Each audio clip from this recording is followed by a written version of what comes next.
Welcome to One Big Boat. We're all in this together. A show focused on people and organizations whose work is making a true difference in people's lives. Today, we welcome aboard David Cohen and Rebecca Roulier of Doc Wayne. He's on board explaining how Doc Wayne uses sport-based group therapy to help youth facing a variety of behavioral and emotional challenges. That's next on One Big Boat. We're all in this together.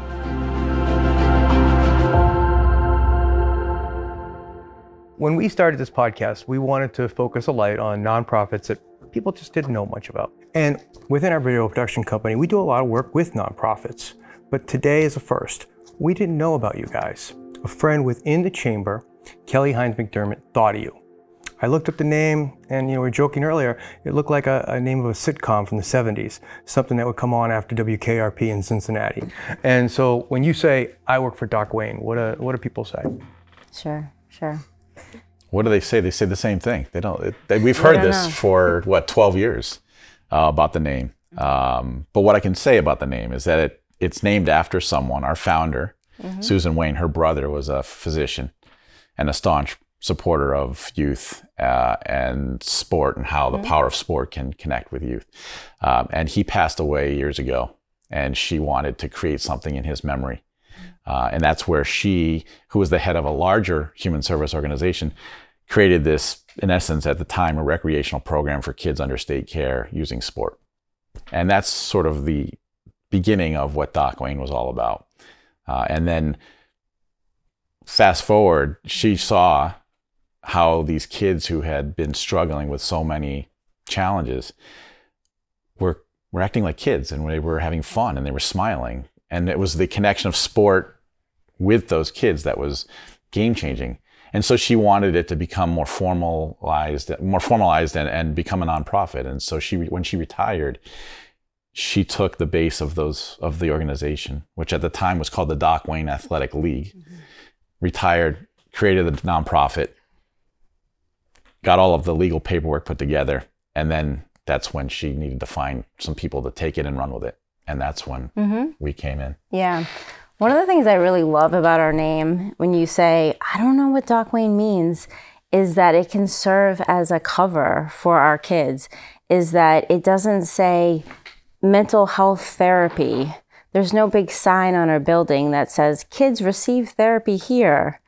And so under the guise of flag football or basketball or indoor rowing, or let's just call it for what it is, fun, excitement, happiness, joy, they can receive the services that they need and the skills that they need to equip themselves with to go on to be the great people that they already are.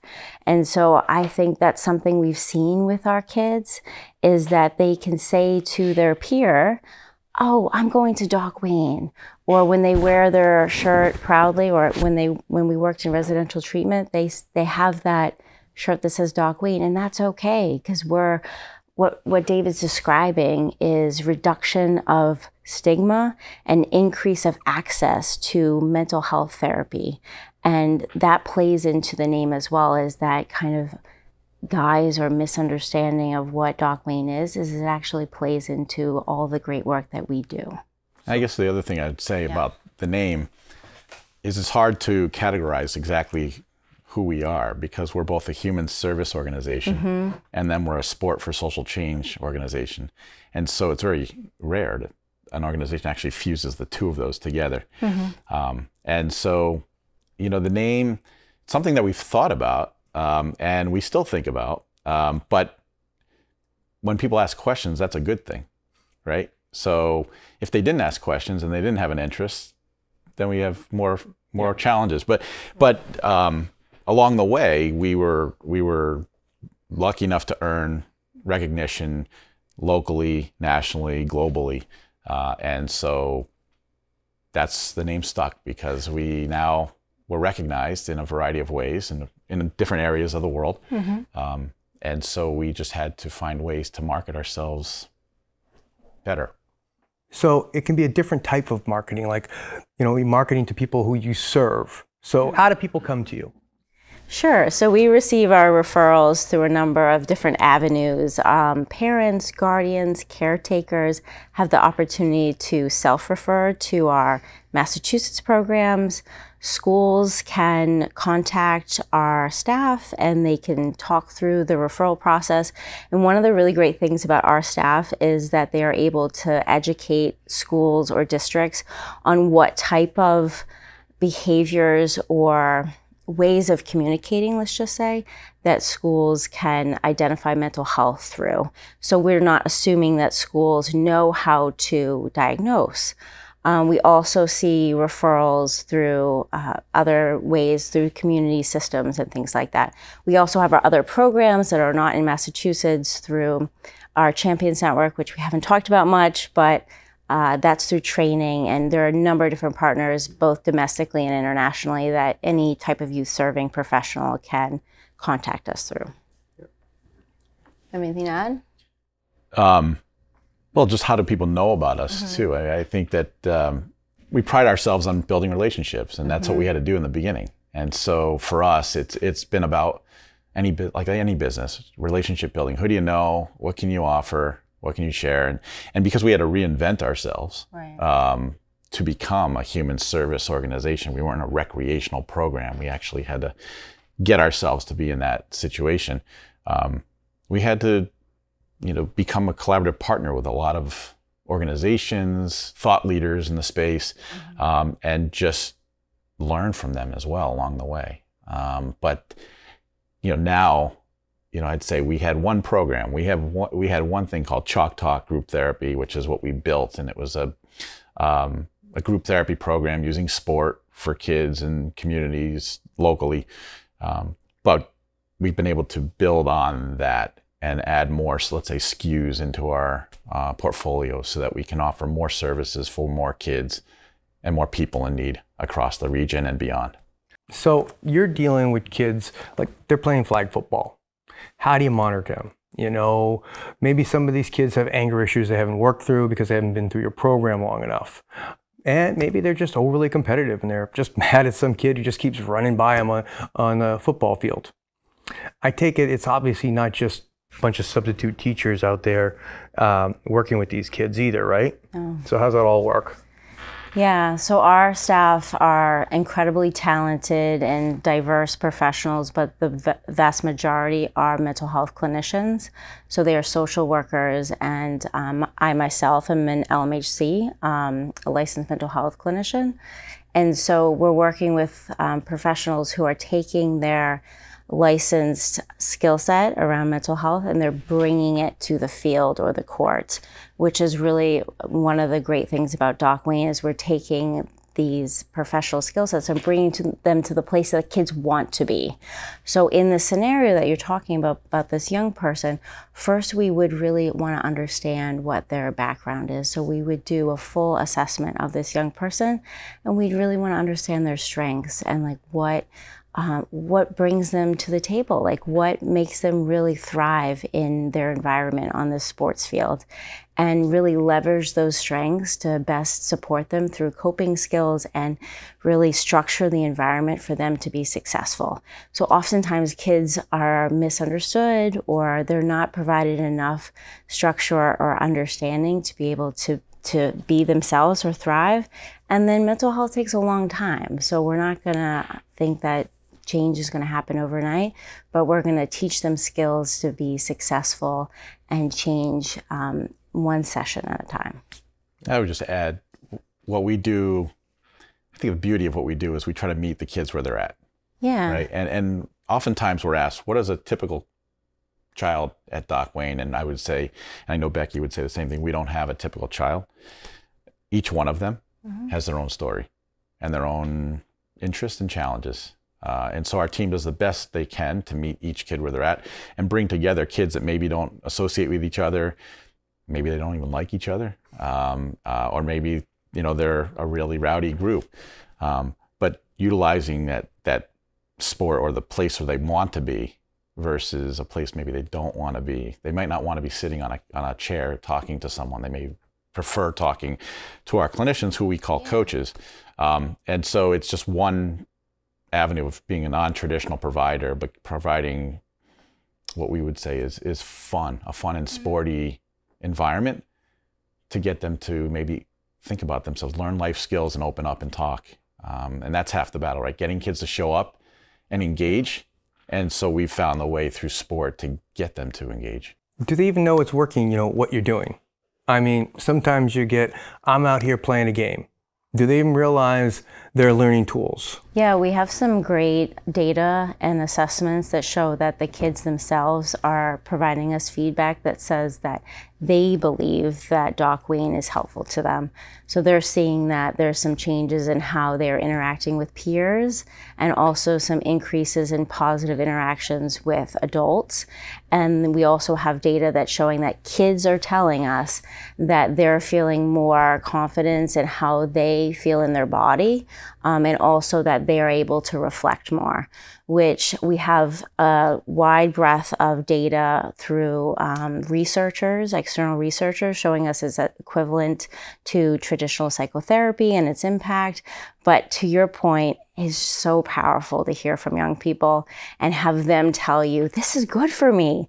Like, this is helpful. Appreciate you coming to my school or my community. And along with data, there's qualitative stuff that happens. And so we've been at site visits, or we've been witness to kids actually running to group. And we've had people say, running to therapy? That doesn't exist. And we've actually seen kids, literally running in a gym in a pair of jeans and almost like tearing the knee out of their jeans, just running to see coach. And it's pretty powerful to see that they are looking forward to seeing that trusted adult in that gym for that period of time. Yeah, in addition to David's story about the jean ripping, I also had this experience where a long time ago, I was providing the service. I was the therapist in the group, and I had a young girl complain to me endlessly about her therapist. And initially I was like, is it me? Like, is she tearing me apart? Is she talking about me? And she was not talking about me. She was talking about her school counselor. And she had forgotten entirely that I was a therapist for the moment and that we were in group therapy. And I think, again, this is like what we're trying to construct with them is like, we're very open and transparent that this is group therapy. But also you lose sight of that in the mix of sport-based therapy, and you just live and breathe and have fun and learn skills. And so I realized, oh, she forgot that she was in group therapy. And that's, again, to David's point, like feedback to us about her experience. Yeah. And I remember another story where I knew that we were onto something. This was early on, and we were at a gym running our program, and I'm not a trained clinician. I'm just David, the father, athlete, running an organization.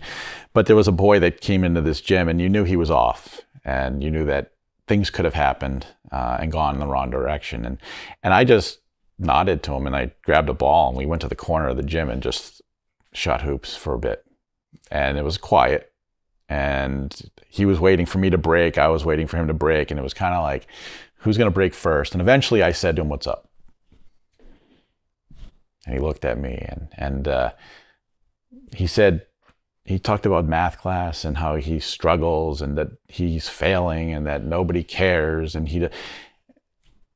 I'm like, well, thanks for sharing that. Has anyone asked, have you ever gotten any help?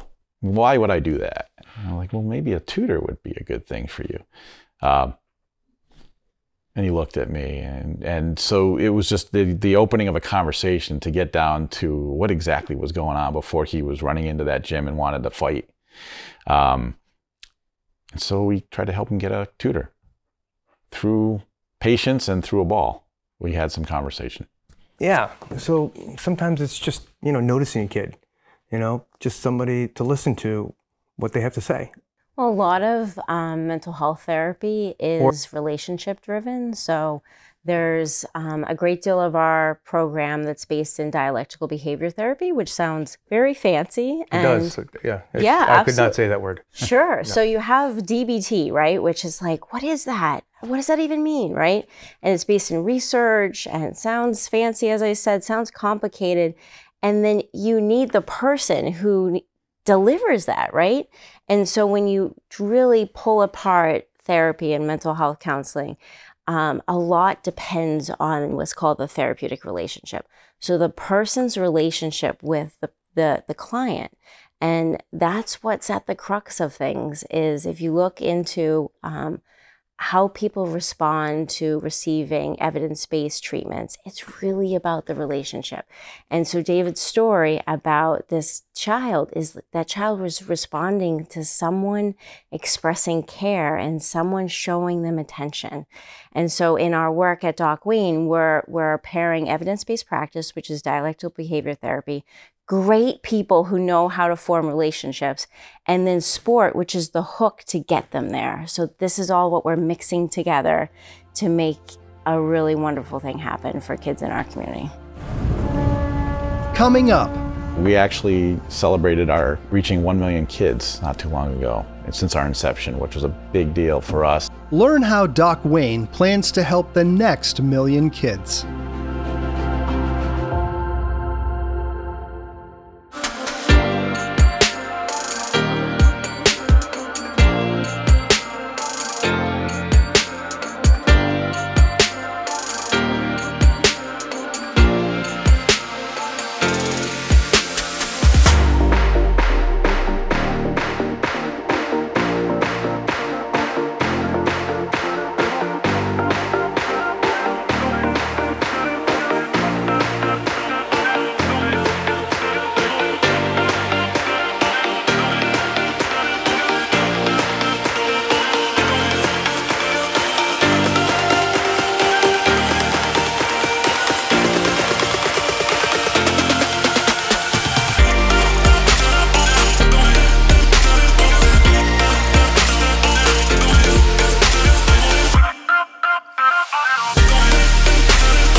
So, we usually go about 20 minutes with these things, and I'm sure we can't go into detail with all that you offer.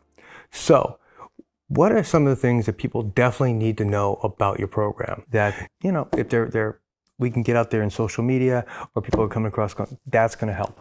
Mm-hmm. I think it's important for us, we've been talking about sport, and we're not knocking traditional means of and services that one can offer to children and adults. Doc Wayne also offers traditional therapy. We just happen that the sport is a unique piece to our existence. But we recognize that there are wait lists out there. There's stigma around mental health treatment. There's more people talking about it, but maybe not enough still. But we also recognize that it's okay to not be okay, and our team is in place to be a great listener, right? They listen, and then they can adjust the sails of a conversation based on what they're hearing and what they're experiencing. But Doc Wayne is one that offers a variety of different services, clinical and non-clinical. And one of the things that we've done too, for years, we only were focused here in the greater Boston area. But we wanted to make sure that we could share our best practices, our success with those beyond the Commonwealth. And so we created the Champions Network, which is our global training program on certain topics that are very important for people to know. And I think that allows us to spread our wings and fly and not have to set up physical plant across the globe. Yeah. Do you want to share more about the Champions Network? Sure. The Champions Network, as David was saying, is our global training arm, and there are two different areas of training. One is a replication and scale model. So if there are other communities outside of Boston, domestically and internationally, that want to learn about sport-based therapy and want to provide that service to their community, please contact us. There's other trainings around trauma-informed care, supporting the mental health of LGBTQIA youth, and supporting the mental health of youth of color. We provide those trainings both virtually and in person. And then we are also starting a consulting program. And we also have learning communities. So learning communities are a relational learning component where you learn with people. And so there's a variety of learning styles out there. And so we're trying to cater to people to bring them mental health so that we can not only provide services in Greater Boston, but also try to scaffold people's skill set, almost like first aid, so that there are many, many people out there in this world who can help us reach all of the young people as well as their caregiving adults and make a great impact in this world. Yeah. And a lot of people might not even know we exist, right? We sometimes say we're the little engine that could, but we actually celebrated our reaching 1 million kids not too long ago, and since our inception, which was a big deal for us. But it only, for us, I think it's just scratching the surface. There's so much need. We're in a global crisis. And so how can an organization like Doc Wayne serve more, be more available to communities that are out there and accessible to kids and adults across the region and beyond? But we have a long way to go. But we've been around for 12 years, and we can't do it alone. We need support, and we need collaborative partnerships. We need philanthropy. We need contracts. We need we need to have the ability to have the best adults possible on our team so that we can do this work across the globe. Right. So there's many opportunities to get involved or to support us in a variety of ways. If someone's listening to this podcast or watching on YouTube, we're wanting to collaborate with people to be able to reach as many kids as possible. Yeah. How long has sports-based therapy been around? Sport-based therapy is a emerging intervention, and that's really something that Doc Wayne is trying to grow. So it exists within Doc Wayne and a few of our partners right now, and where we see that going is a similar life track as play therapy or art therapy. So we are trying to grow a path for sport-based therapy where it exists across the world, and you can be trained in it and you can learn about it in your graduate studies. But right now you're looking at our answer about how long we've been at Doc Wayne is the same answer as sport-based therapy. Yeah, trailblazers, right? Absolutely, yeah. But I think it should be an offering for any child who presents with mental health symptoms. They should be offered CBT, they should be offered DBT, and then eventually they should be offered sport-based therapy. Is there like a growing need more now? Social media, maybe the pandemic, or was it, back like in the 70s? I'm a 70s kid. Was it just around and we just didn't monitor it?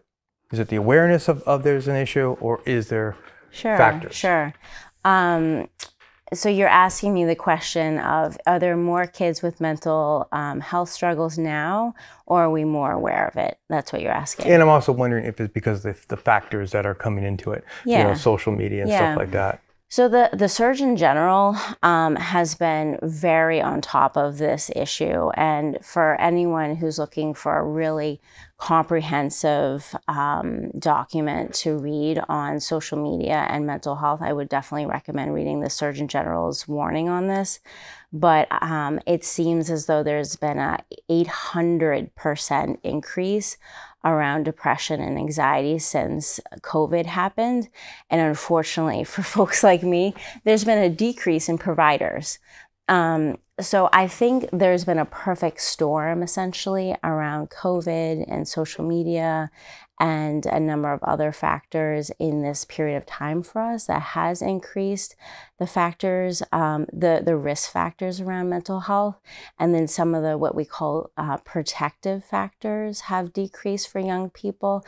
So the folks that sort of come around kids weren't around during COVID because they weren't able to be, because kids were in their homes. And we're still trying to come out of that period of time. We'll have to see what happens in the next 5 to 10 years to see if that's a blip in time or if that's a change in the trajectory of mental health.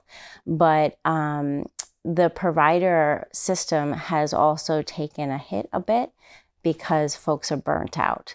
So those two things have both occurred. Yeah, and I think that the awareness, it's helped that celebrities, high-profile individuals, athletes have come out to start to talk about their own challenges. When we first started, over a decade ago, they wouldn't, right? An athlete might not say something about their own challenges because they'd be afraid of signing a new contract, or, you know, would they fit in a community? But everyone has their own stuff going on. And so for society to start to accept that people can come out and talk about what's on their mind, what challenges they face, that's helped. And but that's almost why this explosion, it's been there, but now it's actually okay to talk about it and seek support. As Becky said, the industry has big challenges because there aren't enough practitioners out there. And it's one of those things that it's going to take years for it to correct, because it's expensive to go and get your graduate degree, right? And, you know, you're going to come out of there with student loans, and you're going to have, you know, you're going to become a social worker or a mental health clinician. The government, school, higher education folks, the states, they have to band together to try to recruit and offer opportunity so that this industry can get corrected, so that there are more people available to the need. The demand certainly exceeds the supply of what we have. It's almost like a army or military model, you know, where they say, we'll pay for your school, but when you get out, you owe us X number of years, right? Yeah, I mean, something has to happen. There's great people in all of the communities that could be excellent counselors, but they're not choosing to go into this space. And that's what we need more of. We need more leaders in the communities to become leaders in this industry and practice. Yeah, and it's quite a bit worse internationally too. So here in the US, it's around 350 people per mental health clinician. It's 10,000 people per provider in some areas internationally. So with our work in the Champions Network, it's just incredibly challenging. You have to assume that a person cannot access a mental health clinician internationally unless they're in a place like London or some other wealthy nation. But it for sure is a pretty challenging situation. But you're going to have cultural barriers there too, right? Right. Yeah. And so in some of our training work, we are trying to look at not just athletic coaches as a training target, but religious leaders, community leaders, widening that scope of who might be a point of contact for us culturally that could access the young person. But you circle back to where we started this conversation, thinking about sport. Yeah. Right? Sport is a language in itself, and so it's accepted. So if you're doing soccer, you're bringing soccer to the table. Mm-hmm. That might break down stigma, cultural barriers, language barriers. The kids don't have to understand each other, but they certainly know about a ball, and if they start to work together, lots of things can happen. Lots of magical things can happen. Yeah. If you want to know about sports psychiatry, I heard Nick Saban talking about when he was a coach back at Michigan State and they were about to play Ohio State. And he thought all week, there's no way we can win this whole thing. And then he went to a sports psychiatrist who gave him the tools and helped him change the way he was going to think about going into the game. And he said that changed his entire trajectory and how he coached from there on out, that tool. Yeah, I believe it. My background is in sport and performance psychology, and then I, through a windy journey, decided to complete my education in counseling psychology. So I believe it 100%.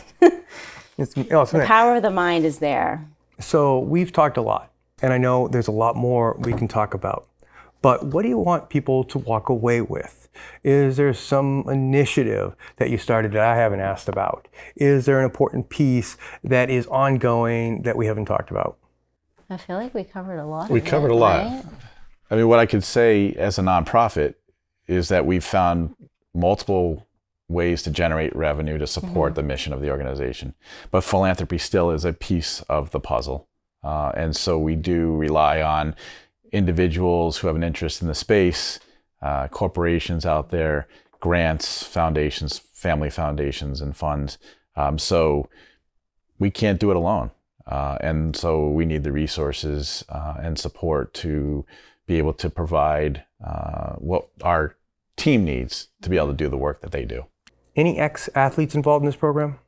Well, a lot of our team are athletes, not necessarily professional athletes, but a lot of our team happen to be former college athletes. The two of us as well were. And we tend to recruit and attract folks that maybe have been a college athlete who happens to now be a social worker or clinician. Right. We've had different opportunities to engage with some of the local teams here. And actually some of the kids that we work with have had some experiences with folks on the Patriots and with the Celtics over the years, and the Revolution as well. Yeah, it just seems like a natural fit to me. I'm sure there are plenty ex-athletes out there that have gone through their own struggles, and they've been helped along the way. I coached baseball for the longest time, and I saw a kid who had just $1 million arms and like a 10-cent head, like just couldn't get out of their own way. Yeah. So the kid, like I said, so some of the experiences that these kids have had, they've had the opportunity to actually engage and have a conversation with some of these athletes that are out there, and know that it's not all about, it just doesn't happen, right? And that their experience to get to the point where they are a professional athlete, it didn't just happen. There were people that supported them along the way. There were struggles that happened. There were decisions that had to get made. And so the kids seeing this are like, oh, really? You know, I thought, you play professional football, so everything's great. Well, it wasn't all great just to get there. There was a lot of obstacles and ways that they had to navigate life to get to that point. And so that's really neat and special when the kids can actually hear that. I always think a professional bench player, it's always been very impressive to me, because until that point, they were the star. Yeah. The new term game changer is particularly helpful, I think, of just like how you can come into the game and change the atmosphere and the environment. Thank you so much. Yeah, thank you so much for having us. Thank you. Thank you so much. One Big Boat is a production of Last Minute Productions, Incorporated. This episode was produced by Jay Dobeck. Ryan Macheski and Scott Wyman provided production support and editing.